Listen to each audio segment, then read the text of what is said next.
Falando de entrevista de emprego, uma vez eu fui participar de uma entrevista de emprego, faz um tempinho, e aí foi meio corrido o horário, o gestor estava saindo para almoçar naquela hora.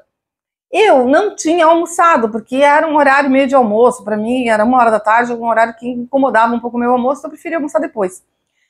E aí ele, você já almoçou? Eu falei assim, não, então vamos almoçar. Aí super constrangedor, né? Você almoçar com uma pessoa que você não conhece. Era uma primeira entrevista que eu estava fazendo na empresa para um cargo de gerente de conta.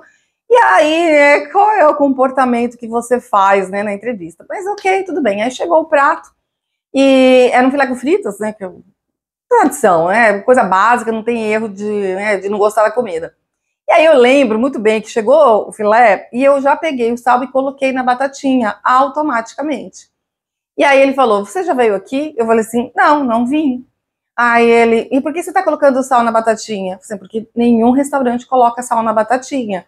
Aí ele, como é que você sabe que aqui não colocam sal na batatinha? Eu falei assim, bom, se colocarem sal na batatinha, o restaurante está correndo um risco de comprometer aí a sua clientela, porque pela regra de restaurante, você não deve colocar sal na batatinha, a não ser um McDonald's que tem padrão, etc., mas porque você não sabe a característica do seu cliente, né? Se tem pressão alta e etc. Então, por definição, não se salga as batatas e fica a mercê do cliente salgar a sua própria batata. E outra, quando tem sal, você vê os cristais de sal. E foi essa a resposta que eu dei. Ele, interessante. Mas, olha, se foi a melhor resposta, eu não sei. Eu fui contratada, mas até hoje eu me pergunto qual era a loucura daquele homem. E depois ele me falou, sabia que você passou por causa da minha pergunta do sal da batatinha? Então veja, pode não existir o teste do copo de água, mas a pergunta do sal da batatinha, ele fez, né?